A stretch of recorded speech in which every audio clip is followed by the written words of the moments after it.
ఇంకా శోధన ఏంటంటే పిల్లకి పెళ్లి కుదరట్లేదు. ఇంకా శోధన ఏంటంటే పైరు నష్టం వచ్చేసింది, వ్యవసాయంలో నష్టం వచ్చేసింది. ఇవే మనకు ఎదురయ్యే శోధనలు. అంతేనా? అంతకుమించి ఏమైనా ఉన్నాయండి? లేకపోతే ఒంట్లో బాగలేదు, జబ్బు తగ్గట్లేదు, షుగర్ తగ్గట్లేదు, బీపీ తగ్గట్లేదు, కాళ్ళు లాగేస్తుంది, నరం లాగేస్తుంది. ఇది మనకు వచ్చిన శోధన. కానీ దావీదుకు వచ్చిన శోధన అలాంటిది కాదు. మరి ఎలాంటిది అనుకుంటున్నారు? అది ఒక రాజకీయ కక్షతో కూడిన శోధన. చంపడానికి రాజే స్వయంగా రంగంలో దిగాడు. ఈయన చంపేస్తే ఈయనకి ధనబలం ఉంది, ప్రజాబలం ఉంది, దేవుని బలం ఉంది. ఎవరికి? దావీదుకి. ఇన్ని బలాలు కలిగిన ఇతన్ని చంపితే తప్ప నా కొడుకు యోనాతానుకు నాకు కుదురుండదు, మా సింహాసనం స్థిరంగా ఉండదు అని అనుకొని ఇక పొద్దున్న లేచి చంపడానికే. ఏమండి ఇంతలాగా ఎందుకు అయిపోడండి? పోనీ శత్రుత్వం ముందు నుంచి ఉందా? ఎప్పుడైనా సరే గుర్తుపెట్టుకోండి, ముందు నుంచి లేని శత్రుత్వం మధ్యలో వచ్చిందంటే ఆ మధ్యలో ఎవరో ఎంటర్ అయ్యారని అర్థం. ఏదో ప్రవేశించింది, అంతే కదా. ముందు కలిసి ఉన్నారండి. ఒరే బాబు బట్టలేసాడు, నా కవచం తొడుగుతున్నాను, రా కొడుక, నువ్వు ఇలాగ యుద్ధానికి వెళ్తే ఆ గొల్లియాతు దగ్గర చచ్చిపోతావు కనుక నా కవచం వేసుకొని ఎవడైనా మీ బట్టలు ఇస్తారా? ఏమో నేను ఇవ్వను. ఇచ్చానంటే మళ్ళీ వేసుకో. కానీ సౌలు తన కవచము దావీదుకి ఇచ్చాడు. ఈ చీర కట్టుకో, పెళ్ళికి వెళ్తున్నావు అని అన్నారు అనుకో, అదే ప్రేమ. ఇంక అంతకు మించిన ప్రేమ ఏంటి? ఎవరు అంటే అలాగా, నా చీర కట్టుకో అమ్మా, లేకపోతే నా ప్యాంట్ వేసుకో, లేకపోతే నా చొక్కా వేసుకో అని ఎవరిస్తారు? వేసుకున్న తర్వాత ఆడిగజ్జి నాకు వచ్చేద్దేమో అని ఎన్ని అనుమానాలు వస్తాయి. ఎంత ప్రేమ ఉంటే ఒకరి బట్టలు ఒకరు వేసుకోవడానికి ఇస్తారు. దావీదంటే సౌలుకు పుత్ర వాత్సల్యము లాంటి వాత్సల్యం అండి. యుద్ధానికి వెళ్తుంటే, ఒరే బాబు నువ్వు యుద్ధానికి వెళ్తున్నావు, నా బట్టలు వేసుకెళ్ళు, నా కవచం వేసుకెళ్ళు, నా హెల్మెట్ పెట్టుకో అని ఇచ్చిన ప్రేమ అండి. నువ్వు గొర్రెలు కాసుకున్నావు కానీ నేను పిలిచినప్పుడల్లా వచ్చి నాకు అంగరక్షకుడుగా ఉండు అన్నాడండి సౌలు. అంత ప్రేమ.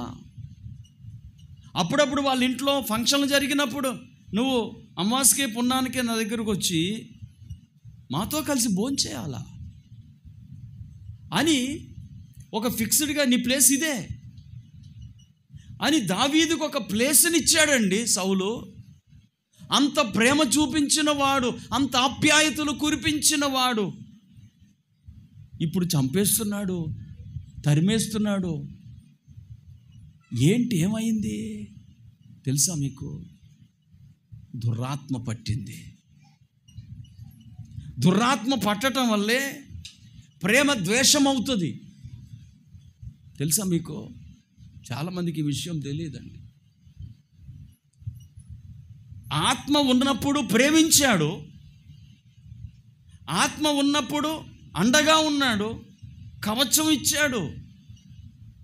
కానీ దురాత్మ వచ్చినప్పుడు ఆ ప్రేమ అంతా పోయింది.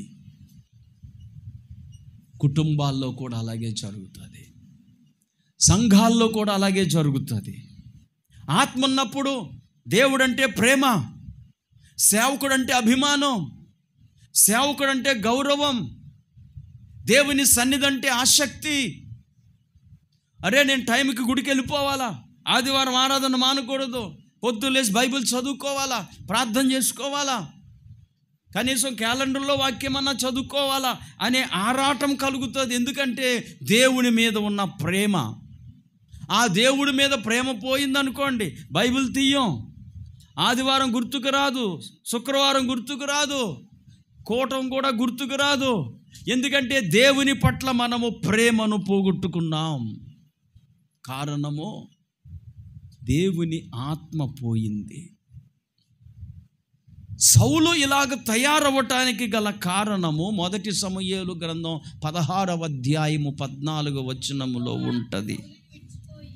అది విషయం. యెహోవా ఆత్మ సౌలును విడిచిపోయిందంట.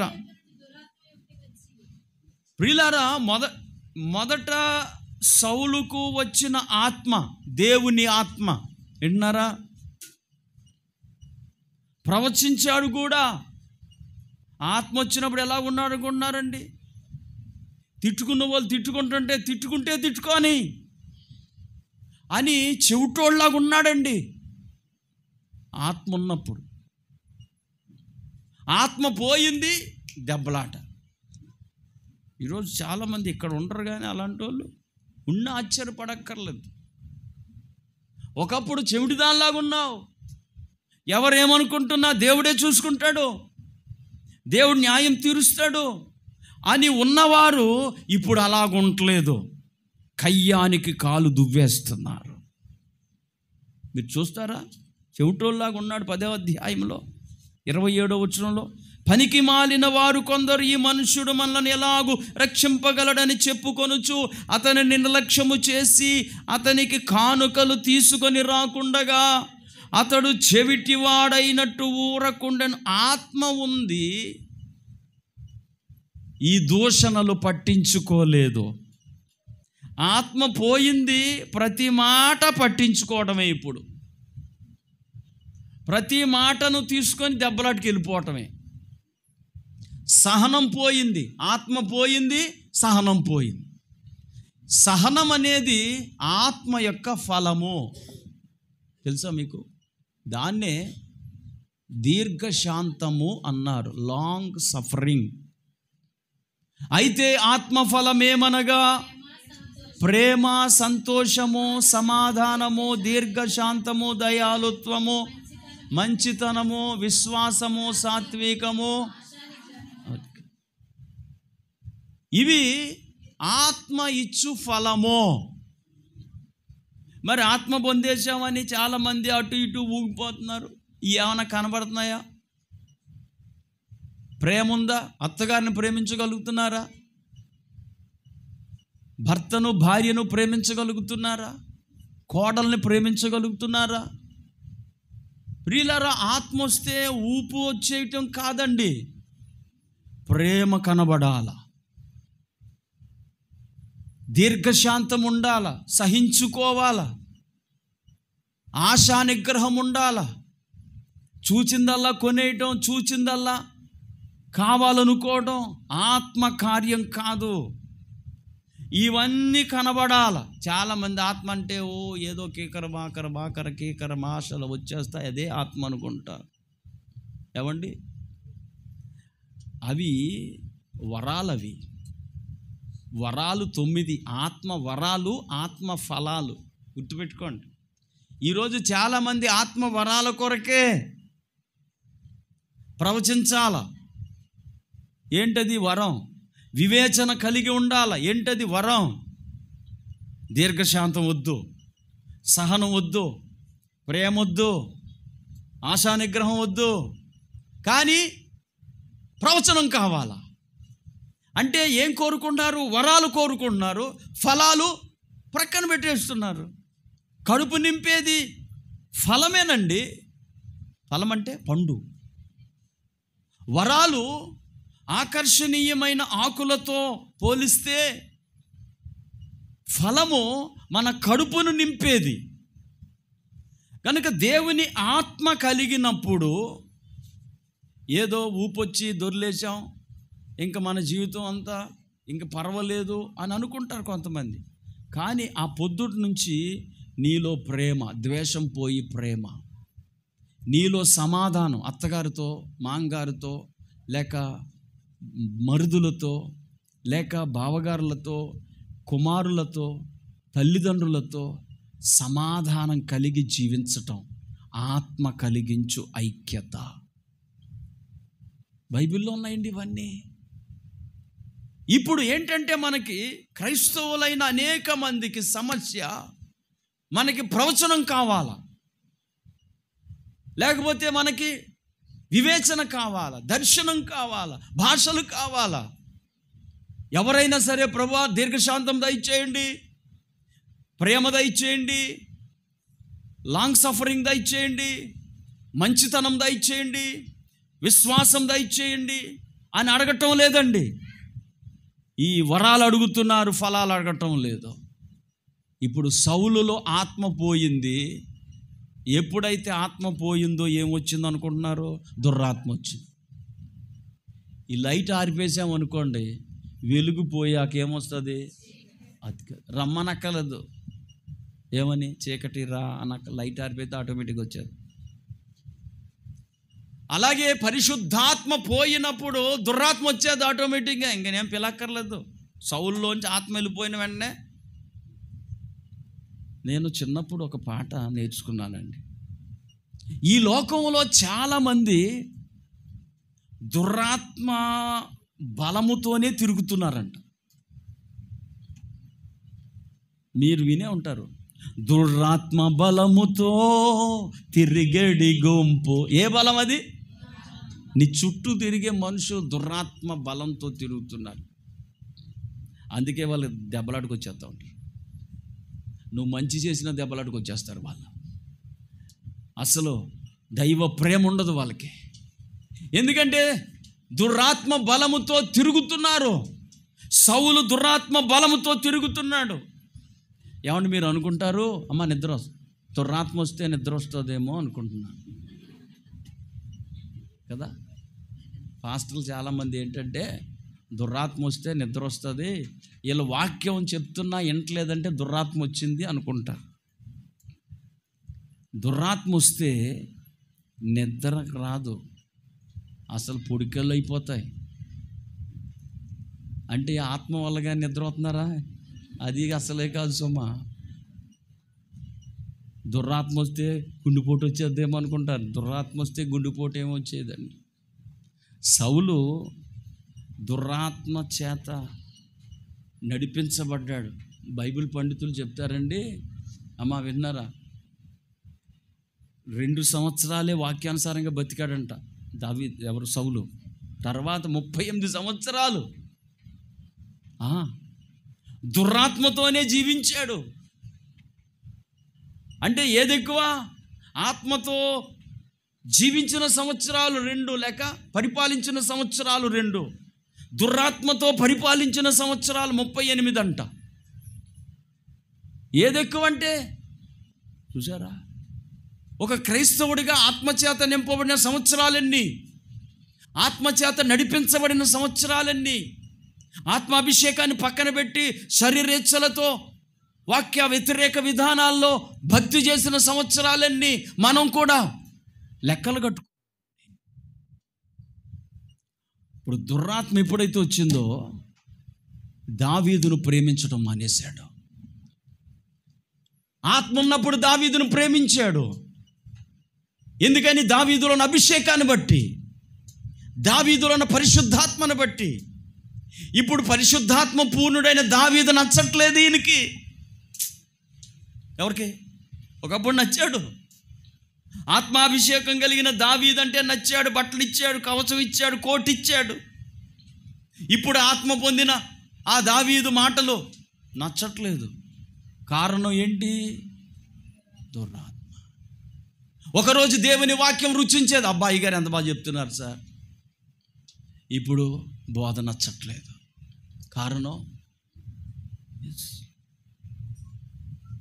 ఎందుకంటే వాక్యము మారలేదు, అభిషేకం మారలేదు. దావీదు అప్పుడు ఎలాగున్నాడో ఇప్పుడు అలాగే ఉన్నాడు.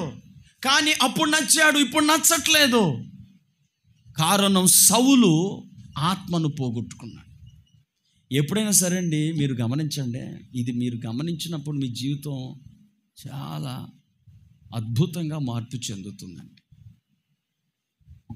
ఏంటంటే ఒక గొడవ వెనక దుర్రాత్మ ఉంటుందండి. అత్తాకోడలు దెబ్బలాడుకున్నా, అన్నదమ్ములు దెబ్బలాడుకున్నా, తల్లి పిల్ల దెబ్బలాడుకున్నా, భార్య భర్త దెబ్బలాడుకున్నా దాని వెనకాల ఏముంటుందండి? దురాత్మ ఉంటుంది. ఇది నేను ఏం మాట్లాడినా బైబిల్ ఆధారంగానే మాట్లాడతాను. బైబిల్ ఆధారం లేకుండా ఏ మాట నా నోట్లోంచి రాదు. దీనికి ఎగ్జాంపుల్ ఏంటంటే మీకు తెలియదులేండి. యెరుబ్బయలు అనే ఒక ఆయన ఉన్నాడు బైబిల్లో. చెప్పండి ఎవరు? ఆయనకి ఇంకో పేరు ఉంది. ఆ పేరు ఎవరని చెప్పగలరా? చెబితే ఒక 100 రూపాయలు ఇస్తాను. ఏమ్మా? యెరుబ్బయలు 100 రూపాయలండి. నా జేబులో 100 రూపాయలు ఉంటాయి, ఉండకుండా ఉండవు. యెరుబ్బయలు అంటే ఎవరు? యెరుబ్బయలు పోనీ ఇంకొక హింట్, ఈసారి 100 రూపాయలు లేవు. హింట్ ఇచ్చేసాక 100 రూపాయలు ఏముంటాయి? ఇంకొండవు. అతనికి 70 మంది పిల్లలు. ఎవరంటే 70 మంది పిల్లలు అతనికి. కొడుకులే 70 మంది. సరే, ఇశ్రాయేలుకి 70 మంది పిల్లలు కాదు, 12 మందే పిల్లలు. యెరుబ్బయలుకి 70 మంది పిల్లలు, 70 మంది కొడుకులు. మూడో హింట్ ఇచ్చేస్తున్నాను, డబ్బులు ఉండవులేండి. మిద్యానీయులను ఓడించాడు. అయితే మా వాళ్ళు చెప్పేశారండి ఈ ప్రశ్నకి జవాబు. గిద్యోనుకు ఇంకొక పేరు యెరుబ్బయలు. 70 మంది పిల్లలు అతనికి. సరే, మిద్యానీయులను ఓడించాడంటే చెప్పేయాలా? మిద్యానీయులను ఓడించిన వాడు గిద్యోను. సరే, ఇప్పుడు ఏమైందంటే దురాత్మ వస్తుంది అనే దానికి ఒక రుజువు. గిద్యోను చనిపోయిన తర్వాత గిద్యోనికి ఒక ఉంపుడు గత్తె ఉంది. ఉంపుడు గత్తెలుగా ఉండేవాళ్ళు ఎవరు? ఒక పనికి మాలిన స్త్రీ అయితేనే ఉంపుడు గత్తెగా ఉంటుంది. ఓ పనికి మాలిన ప్రాంతం ఉన్నది షెకెము. అక్కడ పనికి మాలిన అల్లరి జనం ఉండేది. ఆ అల్లరి జనములో నుండి ఒక అమ్మాయి గిద్యోనుకు ఉంపుడు గత్తె. ఆమెకు కొడుకు పుట్టాడు. ఆ కొడుకు పేరు అబీమెలెకు.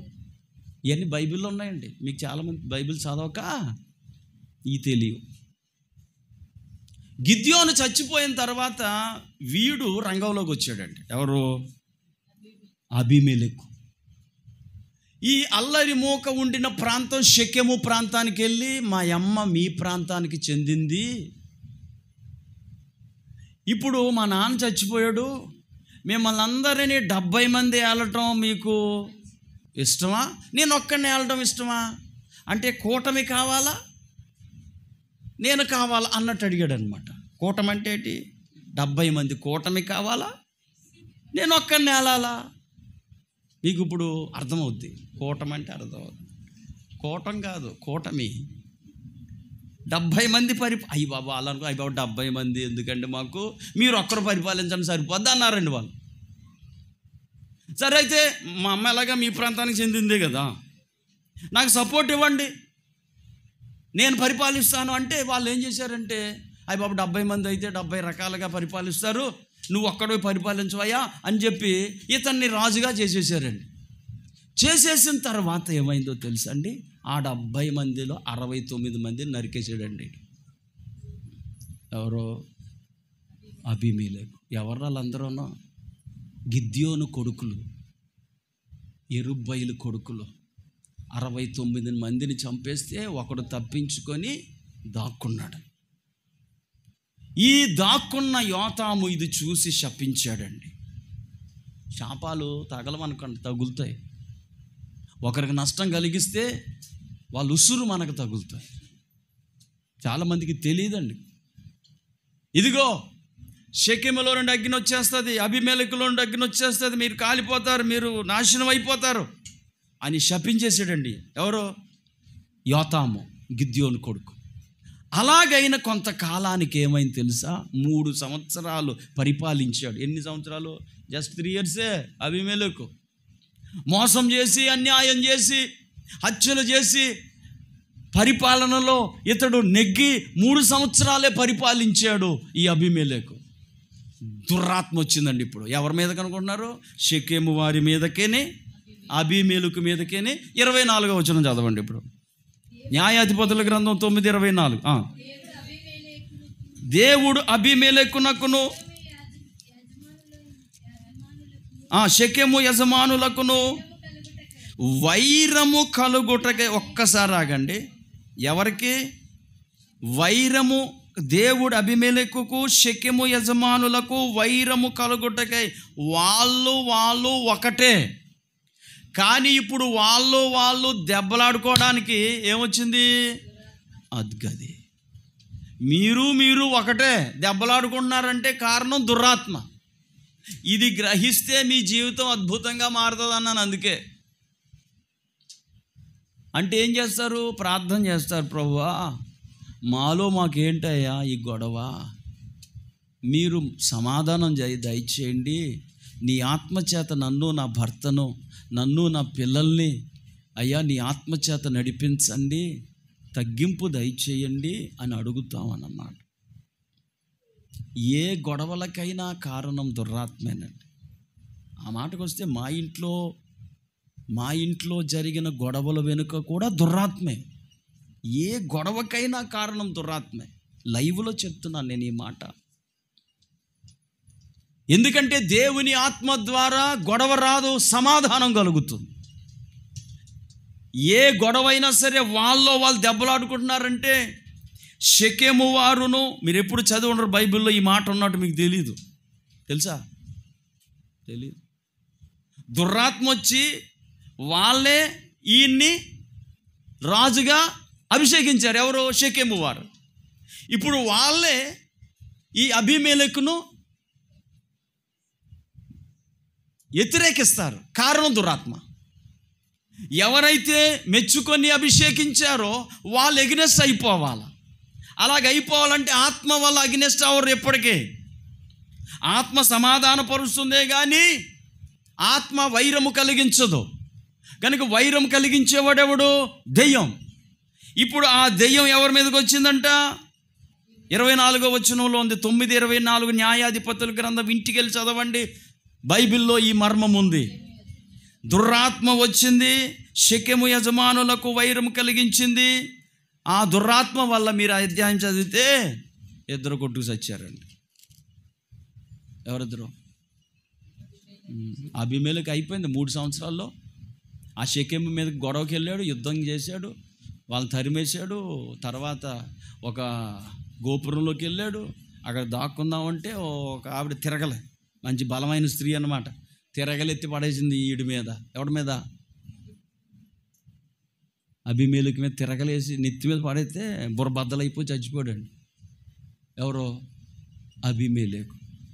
యోతాము శాపం తగిలింది. శాపం వల్ల దురాత్మ వచ్చింది, శాపం వల్ల కీడొచ్చింది. 3 సంవత్సరాలతోటే ఈ అబీమెలెకు పరిపాలన అంతమైపోయింది. కనుక నేను చెప్పొచ్చేది ఏంటంటే ఈ సందర్భంగా సౌలులో ప్రవేశించిన దురాత్మ సౌలును దావీదు మీదకి ఉసుగొల్పింది. ఆత్మ వచ్చినప్పుడు కవచం ఇచ్చాడు. ఇప్పుడు ఏం చేస్తున్నాడు తెలుసా? బాకులు ఇసురుతున్నాడు, బల్లాలు ఇసురుతున్నాడు, బాణాలు వేస్తున్నాడు. అడవుల పాలయ్యాడు. అప్పుడు చేశాడు ప్రార్థన. 28వ కీర్తనలో, ప్రభువా నా శత్రువులను తరుముతున్నారు అని ప్రార్థన చేశాడు. ప్రార్థన చేసిన మరుక్షణం ఏమైందో తెలుసండి? విశ్వాసముతో నిశ్చింతగా ఉండిపోయాడు. దేవుని బిడ్డలు ప్రార్థన చేశాక కూడా ఏడుస్తున్నావా? ప్రార్థన చేశాక కూడా ఏడుస్తుంటే ప్రార్థన మీద, దేవుడి మీద విశ్వాసం లేనట్టే. ప్రార్థన చేశాక ధైర్యంగా ఉండాలా. దేవుడికి అప్పగించాక ఇక బెదిరిపోకూడదు. స్థిర హృదయం కలిగి ఉండాలా. మనం దేవుడి మీద ఆధారపడి దేవుడు సహాయం చేస్తాడని ఫిక్స్ అయిపోవాలా. ఇప్పుడు కొంతమంది ఉంటారండి, నా చిన్నప్పుడు చదువుకునే రోజుల్లో, ఇప్పుడు కూడా ఉంటారు అనుకుంటున్నాను. ఈ పరీక్ష ఒక అరగంట, కిషోర్, ఒక అరగంటలో పరీక్ష అనగా వీళ్ళు బుక్ కట్టుకొని ఆ చెట్టు కింద ఈ చెట్టు కింద రెఫర్ చేసేసుకునేవారండి. ఒక అరగంటలో పేపర్ ఇస్తారనగా ఈ చెట్టు కిందకి వెళ్ళిపోయి అన్నీ రిఫర్ చేసుకునే వాళ్ళు. మనం అనుకుంటాం చాలా తెలివైన వాళ్ళరా బాబు, వాళ్ళు పరీక్ష అంటే చాలా ఆసక్తి, మార్కులు ఎక్కువ వచ్చేస్తే వాళ్ళకి ఏమీ రావండి. ఈ ముందు ఎప్పుడు చదవలేదు కనుక అరగంట ముందు చదువుతున్నాడు.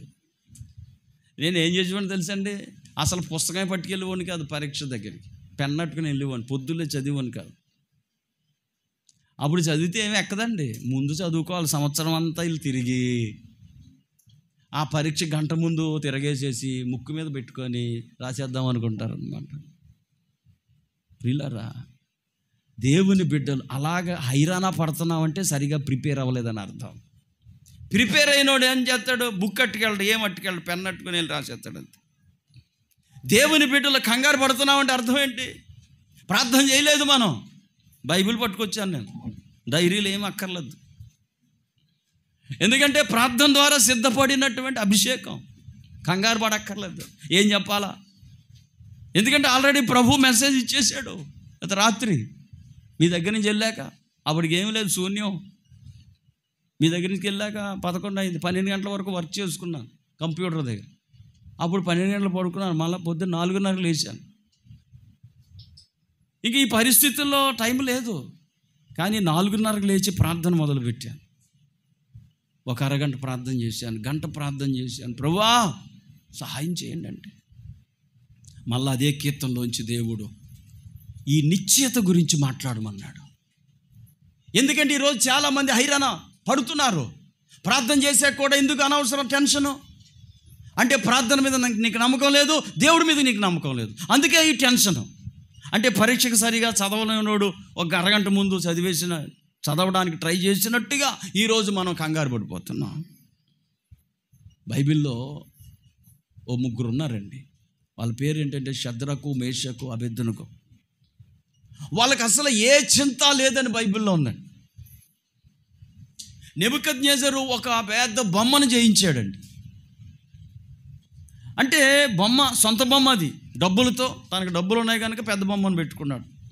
మన ఆంధ్ర ప్రాంతంలో ఎక్కువ మంది వినాయక చవితి జరుపుకుంటారండి. కొంతమంది వ్యక్తిగతంగా వినాయకుని పెట్టుకుంటారు, కొంతమంది ఒక కాలనీలో వినాయకుని పెట్టుకుంటారు, అపార్ట్మెంట్లో వినాయకుని పెట్టుకుంటారు, గ్రామంలో వినాయకుని పెట్టుకుంటారు. కనుక వాళ్ళు స్తోమతను పెట్టి పెద్ద బొమ్మ, చిన్న బొమ్మ తెచ్చుకుంటారు. వాళ్ళు పెట్టుకున్న బొమ్మ దగ్గరికి అందరూ రావాలని, అక్కడే కొబ్బరికాయలు కొట్టాలని వాళ్ళు అనుకుంటూ ఉంటారు. ఈ నెబుకద్నెజరు కూడా పెద్ద బొమ్మను పెట్టుకున్నాడండి. పెట్టుకొని నా బొమ్మను అందరూ పూజ చేయాలి, నా ఉద్యోగస్తులు అందరూ పూజ చేయాలి, నా ప్రజలందరూ అక్కడికి రావాలి అని చెప్పి జాతర ఏర్పాటు చేశాడు, లేకపోతే పండగ ఏర్పాటు చేశాడు. ఆ పండగలో మ్యూజిక్ పార్టీ పెట్టాడు అనమాట. ఇంకా సకల వాయిద్యాలు వాయించే వాళ్ళు అక్కడ ఉన్నారు. వీళ్ళు వాయిద్యాలు వాయిస్తుంటే ఒక్కొక్కడు వచ్చి కానుకలు ఇచ్చుకొని, కొబ్బరికాయలు కొట్టుకొని, పళ్ళు ఎట్టుకొని, పువ్వులెట్టి దండం పెట్టుకొని, ఆ దేవతకి, ఆ బొమ్మకి దండం పెట్టుకొని వెళ్ళాలన్నమాట. మొత్తం ప్రజలందరూ రావాల్సిందే అన్నాడు. ఇంకా ఆ రోజు పబ్లిక్ హాలిడే అనమాట. ఇంకా ఉద్యోగాలు లేవు, వ్యాపారాలు లేవు, కొట్టు లేదు, ఏమీ లేదు, అన్నీ కట్టేసుకొని ఇతను నిలబెట్టిన బొమ్మకి ఏం చేయాలి, దండం పెట్టుకోవాలి, కొబ్బరికాయ కొట్టాలి, ఇవన్నీ చెయ్యాలని శాసనం చేసేసారు. మొత్తం అందరూ వచ్చేసారండి. అయితే 3 రాలేదు. 3 రాలేదని రాజుగారికి తెలీదు, కానీ చెప్పేవాళ్ళు కొంతమంది ఉంటారండి. తెలుసా మీకు? ఏమని చెప్తారు, ఆడు మా పార్టీ కాదండి, మన పార్టీలో తిరగలేదాడు అని ఆ పయ్యోళ్ళకి చెప్తారు. అయితే వద్దు పక్కన ఇటు అంటాడండి. ఈ కొన్ని అన్నీ అలా పోతూ ఉంటాయండి. మనుషులు ఏం చేస్తూ ఉంటారంటే ఇలాగ కొండాలు చెప్పారు. అక్కడ బైబిల్లో ఉంది, యూదుల మీద కొండములు చెప్పారంట. వీళ్ళు 3 రాలేదండి. రాజుగారు మీ ఆజ్ఞ అంటే లెక్కలేదు, మీరు పెట్టిన దేవత అంటే లెక్కలేదు, మీ పండగ, మీ మాట అన్నా వీళ్ళు అసలు పట్టించుకోలేదు. ఈ 3కి మీరు ఉద్యోగాలు ఇచ్చారు, పరిపాలన వ్యవహారాలు చూడమని వాళ్ళకి ఉద్యోగస్తులుగా మీరు నియమిస్తే మీరు పెట్టిన బొమ్మకు నమస్కారం చేయలేదు, అసలు పట్టించుకోలేదండి వాళ్ళు. అంటే తీసుకురండిరా వాళ్ళని అన్నాడు. లాక్కొచ్చారండి, లాక్కొచ్చి నిలబెట్టారు. ఇదిగో అబ్బాయి, ఏంటి నా ఉప్పు తిని నా దగ్గర ఉద్యోగం చేస్తూ నేను పెట్టిన బొమ్మకు మొక్కలేదంట మీరు, ఇదిగో మళ్ళా మీకు ఛాన్స్ ఇస్తున్నాను, మళ్ళా వాయిద్యాలు వాయించండి రా బాయ్, మరలా విపంచిక మొత్తం అన్ని తాళాలు సితార అవన్నీ వాయించి, ఇదిగో వీళ్ళు మళ్ళా నైదురుగుండ మొక్కండి, నైదురుగుండ దండం పెట్టుకోండి, నైదురుగుండ కొట్టండి కొబ్బరికాయ అని రాజు ఏమండి ఆజ్ఞ ఇచ్చాడు. అప్పుడు వీళ్ళు ఏం చేయాలా? ఏమండి మీరేం చేస్తారు? ఎందుకు వచ్చిన గొడవని యేసు రక్తం చేయని కొబ్బరికాయ కొడేస్తారని కొంతమంది. ఈ ఇతంతో గొడవ ఎందుకు? ఒక్క దెబ్బకి అయిపోద్ది. యేసు రక్తం దేవుడికి తెలుసు కదా. ప్రియులారా, అలాగ రాజీ పడిపోతే దేవుడి మహిమ మనం చూపించలేం. మనం నిలబడినప్పుడే.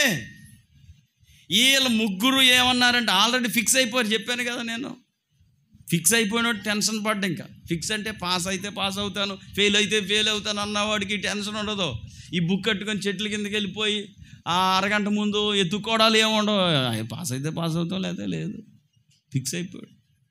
వీళ్ళు అలా ఫిక్స్ అయిపోయారన్నమాట. అంటే చంపితే చంపుతాడు, అగ్నిగుండం అంట అక్కడ.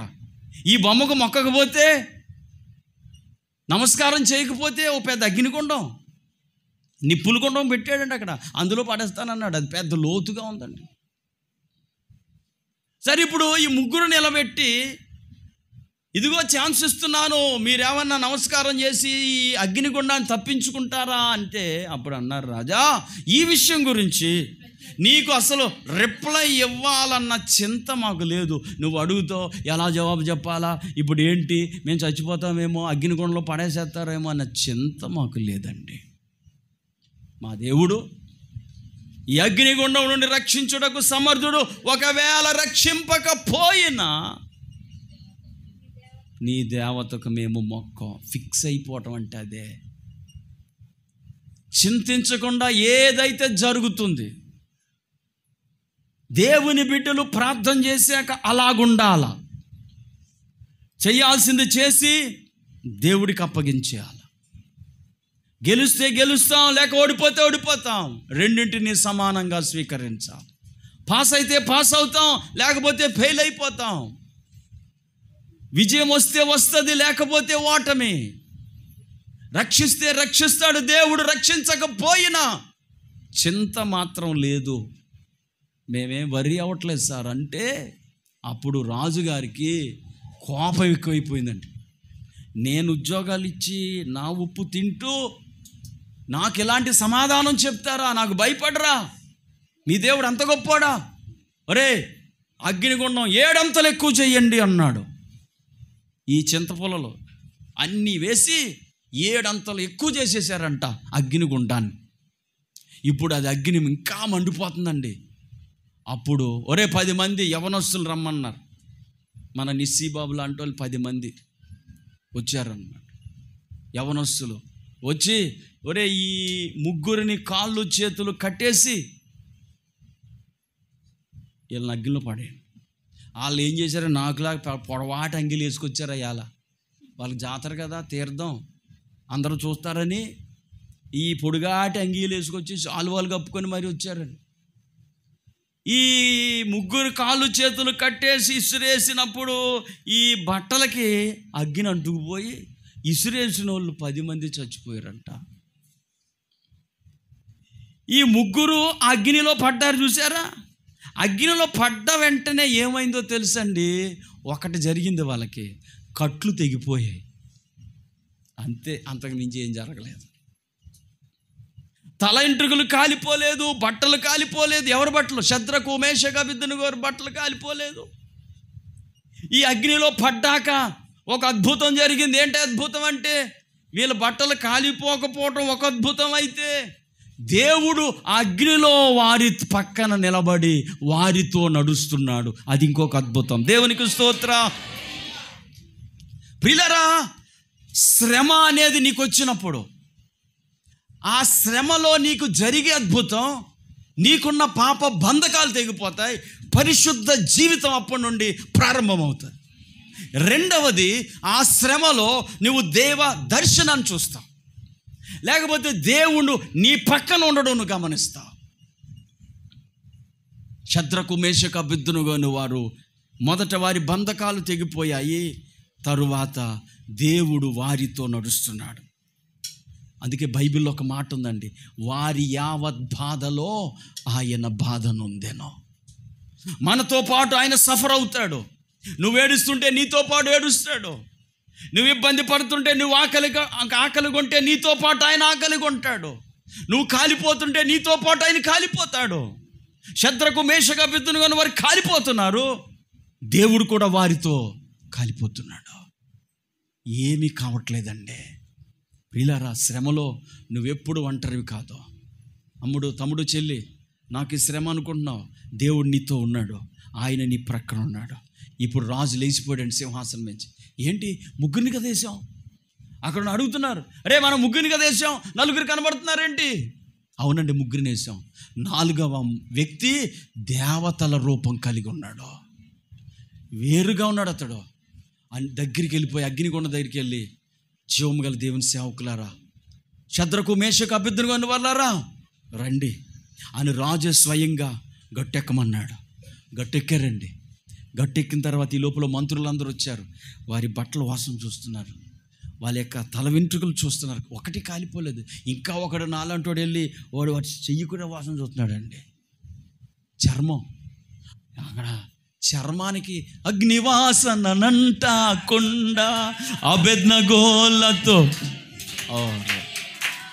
అగ్నివాసనంట కొండ అబేద్నెగోలతో నొండిన దేవా, దానియేలును సింహపు బోనులో ఆదుకొన్న నాదుడని, దానియేలును సింహపు బోనులో ఆదుకొన్న నాదుడ, రేయి పగలు నీ పద సేవా, జీవదాయక చేయుట మేలు, సాటి లేని దేవుడని.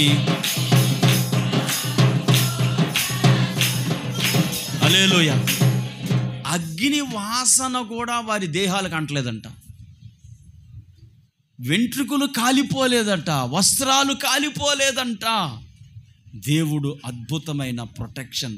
ప్రియులారా, చింత లేకుండా జీవించండి, దేవుడు మీ చెంతనుంటాడు. ఎందుకు ఈ బెంగ? దేవుడు లేడనా ఈ బెంగ? దేవుడు వదిలేశాడన్న బెంగ? ప్రార్థన చేసి నిశ్చింతగా ఉండండి. దావీదు ప్రార్థన చేశాడు, దేవుడు నా ప్రార్థన అన్నాడని పాటలు అందుకున్నాడు. దావీదు ప్రార్థన చేశాడు, దేవుడు నాకు సహాయం చేశాడని స్తోత్ర కీర్తనలు మొదలుపెట్టాడు. ఈరోజు విశ్వాసులకు ఏది నిశ్చింత? ప్రతిదానికి టెన్షన్, కంగారు. అంటే నువ్వు ప్రార్థన సరిగా చేయలేదా, లేక నీ ప్రార్థన దేవుడు వినలేదని మీరు అనుకుంటున్నారా? నిశ్చింతగా ఉన్నారు వీళ్ళు. దేవుని యొక్క చెంత, లేక దేవుడు వారి చెంత నిలిచాడు.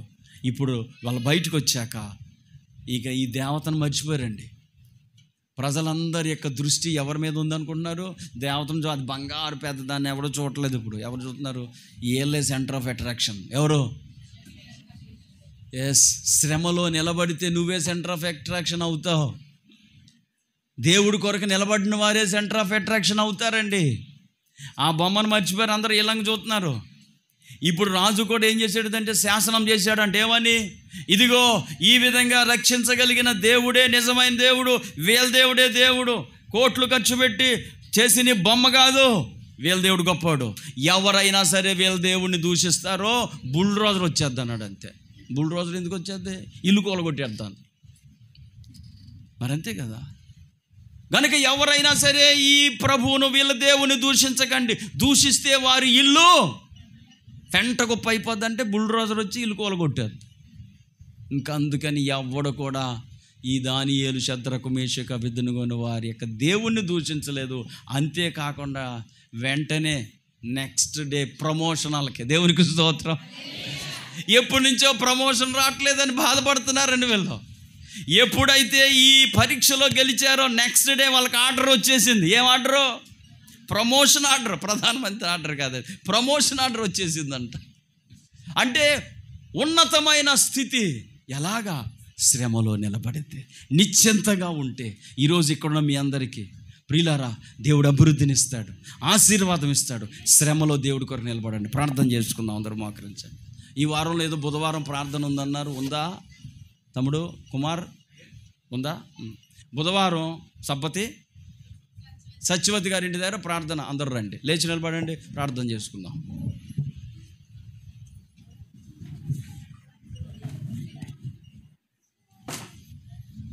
Thank you Jesus. యేసు నీకు వందనాలు. నేను నిలబడతాను ప్రభువా, శ్రమలో నీ కొరకు నిలబడతానని చెప్పండి.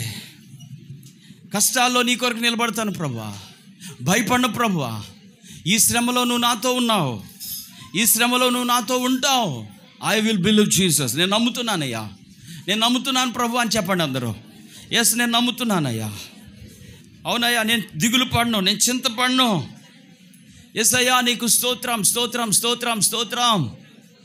కృప చూపండి, కృప చూపండి, అద్భుతాలు జరిగించండి ప్రభువా. ఈ మధ్యాహ్నం ఎవరైతే ఇక్కడ నమ్ముతున్నారో తమ్ముడు చెల్లి అన్నాక, ఓరా బాబా శాఖారాలోమా, ఇదిగో దేవుడు నీ బాధలో ఆయన నీతో ఉన్నాడని మర్చిపోకు, నీ కష్టాల్లో ఆయన నీతో ఉన్నాడని మర్చిపోకు. ప్రభు నమ్మదగిన వాడు. శద్రకు మేషకు అబేద్నెగోను వారిని విడిచిపెట్టని దేవుడు నిన్ను కూడా విడిచిపెట్టాడండి. నువ్వు దిగులు పడకో, నిశ్చింతగా ఉందాం. స్తోత్రం స్తోత్రం, హల్లెలూయా హల్లెలూయా. చేయండి, ప్రార్థన చేయండి.